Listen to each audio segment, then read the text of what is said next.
Cambridge, Alberta Information Service. Oh, hi. The question, I'm a certified consultant and I have a client that wants specific information. Um, she's applied for AINP and she's in a category that's facing 18 to 24 months. The processing times are minimums, not maximums, and they are estimates and not guarantees. Right. So so it's just basically an estimate. Right. But I mean, she applied after in August of last year, so she's got a long time to wait. Well, August of last year isn't 18 or 24 months. No, it will be when it's August again, it'll be 12, and then she's got to try and find another kind of year to keep in Canada. She's going to be a temporary foreign worker for the maximum of 4 years in August. Okay. And it says quite clearly on your website that at the time They need to have a valid work permit. Yes. Yes. Yeah. So they need to keep their work permit valid, independent of the AINP decision. The AINP does not do any priority processing based on work permit expiry.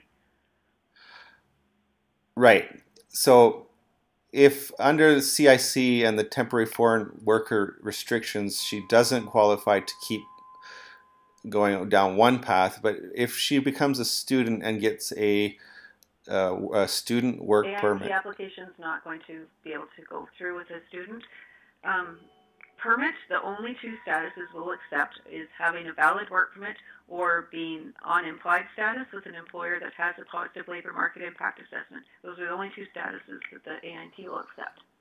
Well, it says though, or LMIA exemption, which if you look at LMIA exemptions, if they're on a postgraduate work permit. So that's at the time of application. So the processing, like the information that I'm referring to, is on the processing times page, where it quite clearly states how the person has to have a work permit throughout the AINP process and at the time of assessment. Yes, and I'm looking at that page right now, and Okay. And here's what it says. If you are unable to provide the AINP with a valid work permit or implied status based on a positive labor market impact assessment or LMIA exemption, at the time of assessment, your application will be declined. Right. But work permits for students fall under LMIA exemptions. Yeah, but they still have to meet all their other criteria. Right. So where is that written then is what I'd like to know. Well, it's basically that is how the program works, is that they have to maintain employment throughout the AINP process. So if they change to a student permit, it's not going to be valid. But where would I be able to find this to show? The LMIA exemption is talking about like if they're applying as a postgrad, like so their studies is done, so they're on a postgraduate work permit. Other parts of the criteria is if they're on a student, if they're studying, they wouldn't be able to have 30 hours a week employment, which is also part of the requirement. Okay, where is all of this written? That's not on the website, I don't believe. It's not. So how should I explain this to my client or future clients? It's just basically they need to maintain employment. Like that's the way the program works. They need to maintain employment. Everything about our program is not on the website, Nick. So they're just expected to know, or it's just kind of a crapshoot? Yeah, basically you have to maintain employment throughout the AINP process, which would require you to have a valid work permit. Right, but all this, it's got to be over 30 hours, and it can't be a student work permit, even though that is under the LMIA exemptions. I mean... But we don't accept a student work permit. Like a student work permit wouldn't meet criteria under any of the programs. Are you sure? We're not talking about student permit. Because you're talking about postgraduate work permit. That's valid, and if they have a postgraduate work permit that continues to be valid, that's fine.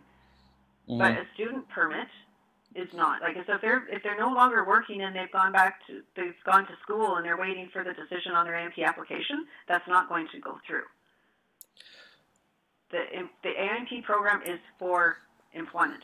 Okay, but don't you think that your website might need a little bit of clarity on this, because it says LMIA exemptions and then it provides a link to the CIC list of exemptions, and then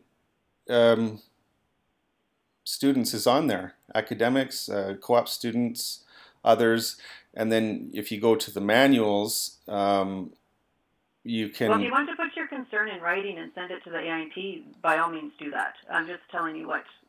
Okay, but... the way that is meant to be interpreted. Well, I mean, I don't... I'm not the one to tell it. Okay, what about for my client to explain this? What if she just doesn't believe me? Like, you know, my friends... She can call us. She can refer to the website the way it's posted there.